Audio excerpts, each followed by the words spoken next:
Is the Republican Party protecting liberty or policing identity to feel comfortable? This is hashtag Go Right with Peter Boykin. I'm your host, and this is my commentary. You can check out more on this article on GoRightNews.com.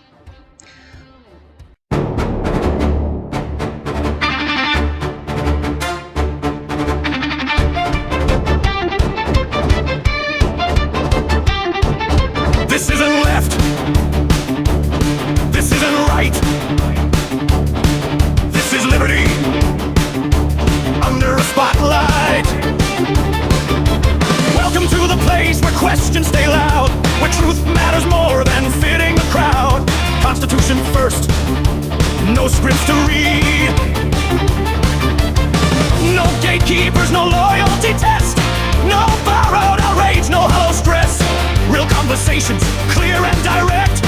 If power hates it, we inspect. Go right, stand up, don't hide. Think free, speak straight, draw your own line. Go right, step into the light. Welcome to Go Right with Peter Boykin. Truth over tribes, freedom over fear. You're in the right place, welcome in. Truth over tribes, freedom over fear. You're in the right place. Welcome in.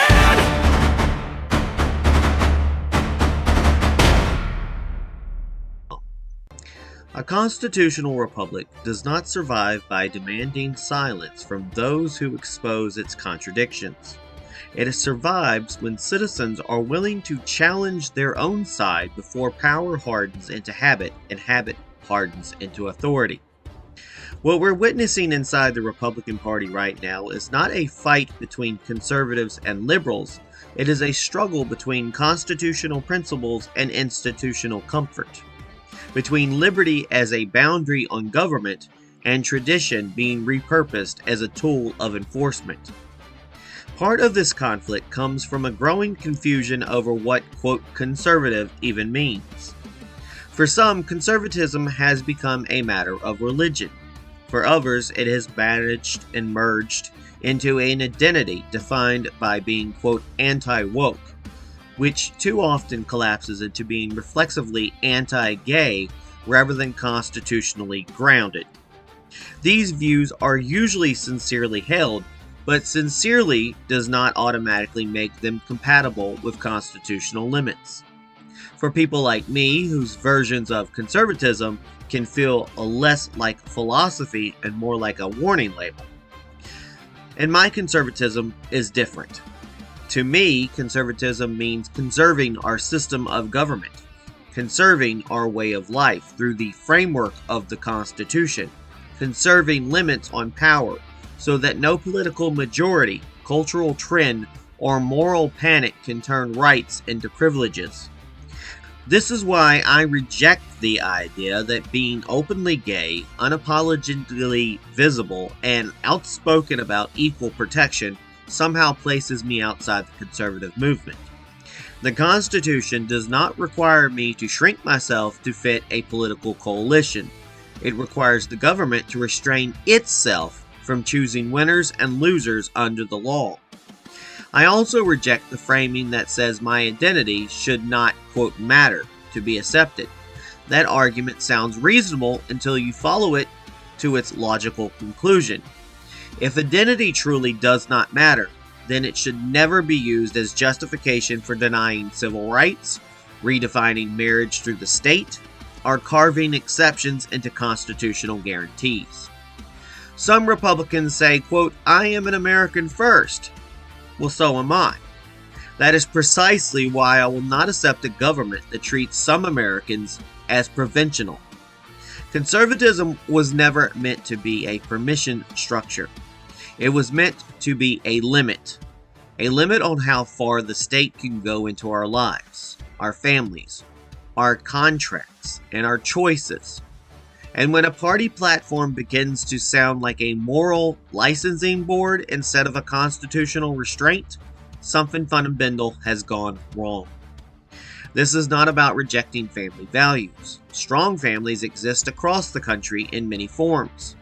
They raise children. They pay taxes. They build communities.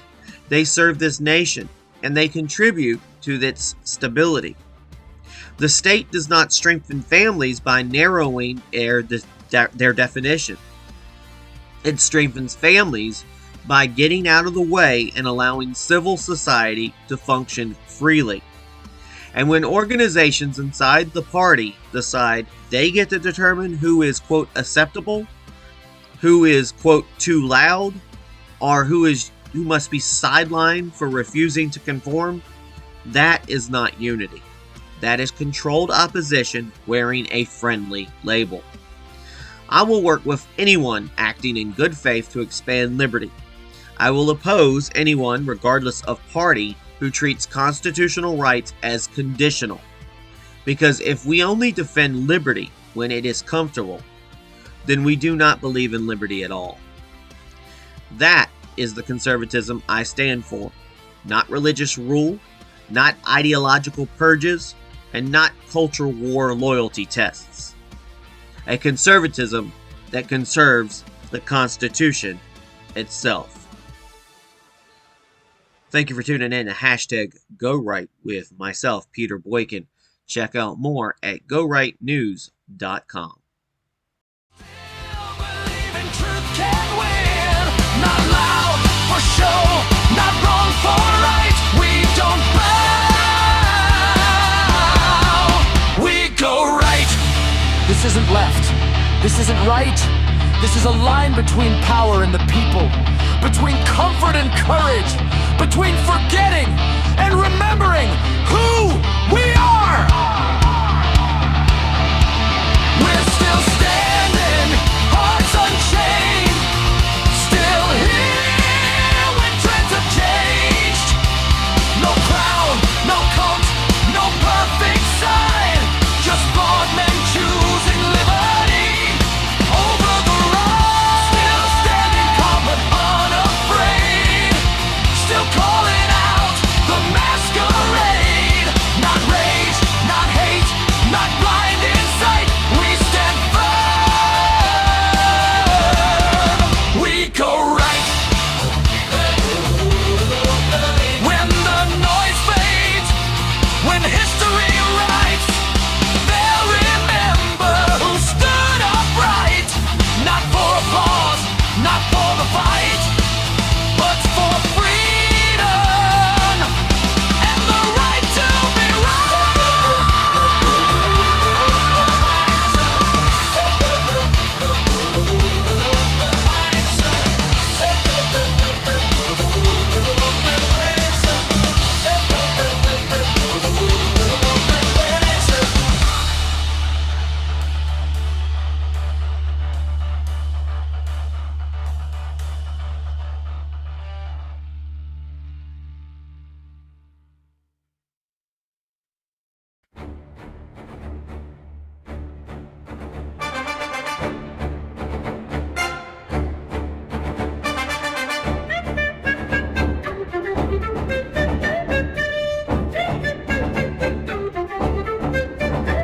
There's a lie we keep telling ourselves at night, that the threat wears blue and not red or white.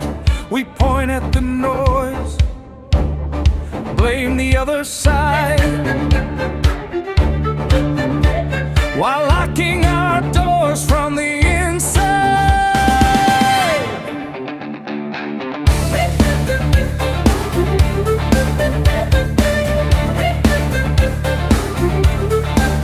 They say unity means fall in line, say loyalty's proven by staying quiet. But a party that fears its own reflection is already fighting self-destruction. This isn't about left or right, it's about who decides who belongs. When the guards at the gate start drawing lines, you don't build a future, you build a wall. Are we strong enough to survive the gatekeepers, or will we shrink just to feel secure? You don't save a movement by cutting voices, you don't defend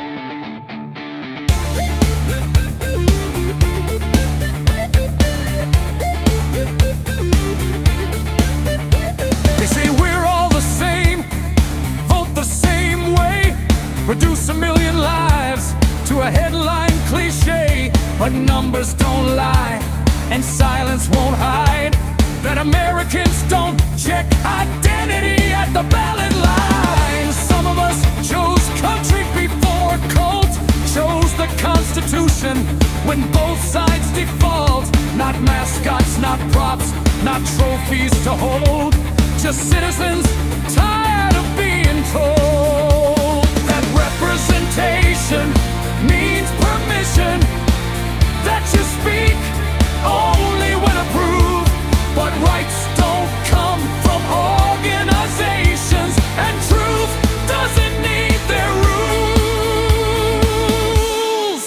Are we strong enough to survive the gatekeepers who claim the banner but narrow the door?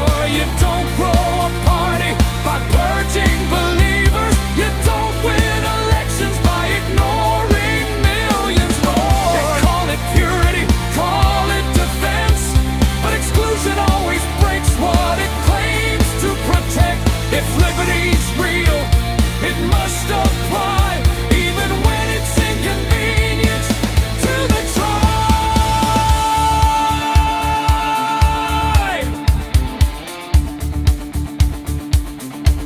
This is a constitutional republic, not a clubhouse, not a blacklist, not a loyalty test. Civil law is not doctrine. Government is not God. And when the state starts choosing which families count, liberty is already on trial. You can fight for values without handing power to the state. You can love your principles without erasing your neighbor's rights. That's not rebellion, that's restraint.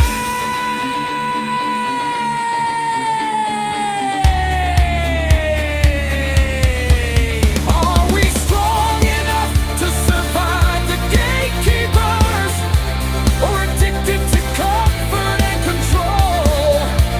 If rights depend on who's in favor, then none of them are truly alone. You don't defend the Constitution halfway. You don't protect freedom by fear. The party that learns to hear dissent is the party that outlives the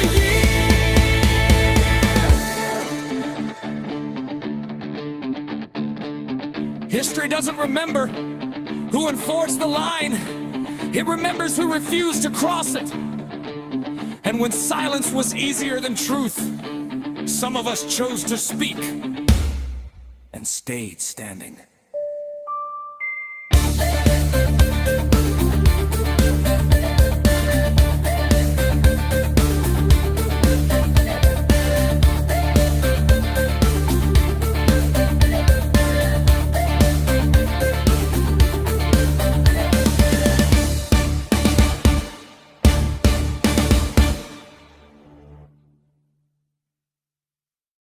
Remember, we fight for what's right because it's time to go right.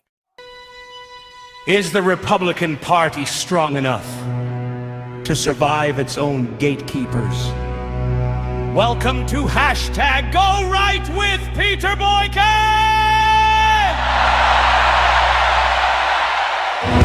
This is where we talk honestly about conservatism, constitutional limits, and the uncomfortable conversations that parties avoid when they stop listening. A party can survive opposition. A party can survive criticism. A party can even survive losing elections. What it struggles to survive is truth spoken from inside.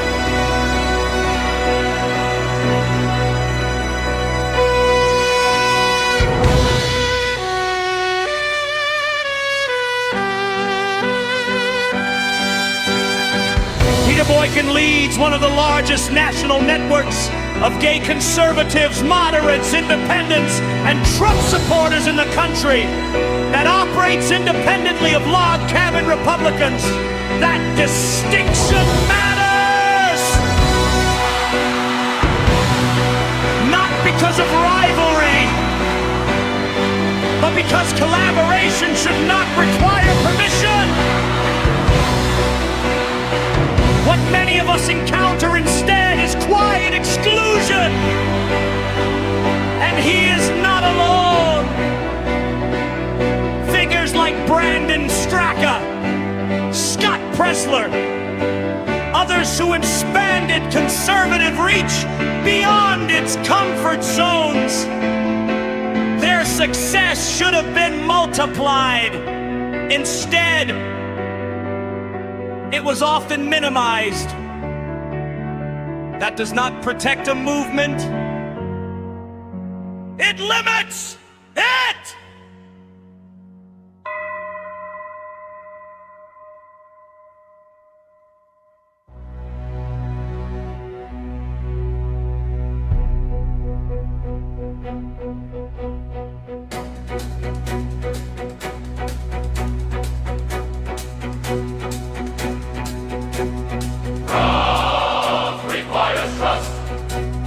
Trust requires openness.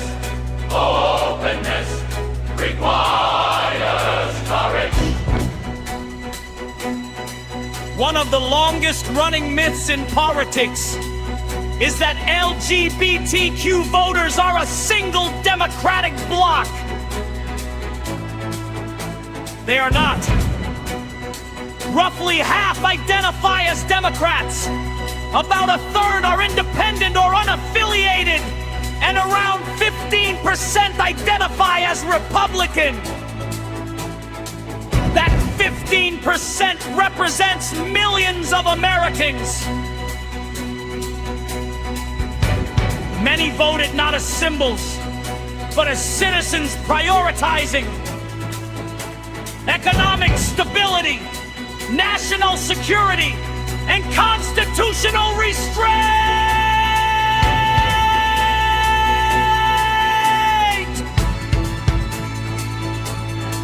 They did not vote because the party was flawless. They voted because they wanted a government with limits. Log cabin Republicans serve a purpose. Their presence matters. But representation is not ownership. When any organization becomes a gatekeeper for identity instead of a bridge for ideas, the movement stops expanding! Constitutional rights are not party property. Civil marriage is a state function. Religious marriage is a matter of faith. Limited government means the state does not decide which families qualify for equal protection. You can support families without owing the state to exclude.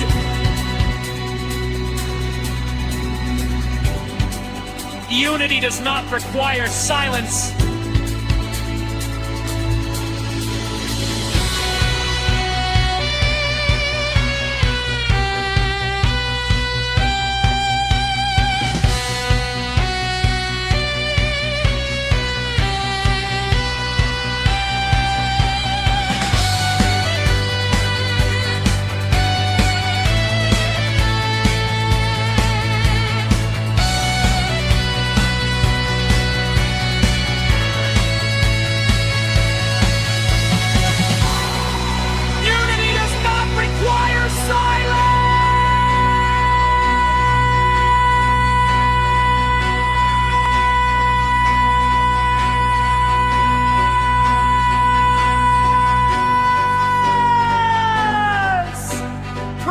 Does not require uniformity.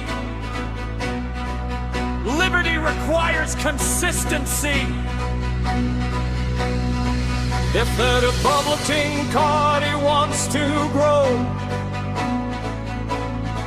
It must stop confusing loyalty with quiet compliance and values with control. A constitutional republic survives when rights are defended consistently, or they eventually fail altogether.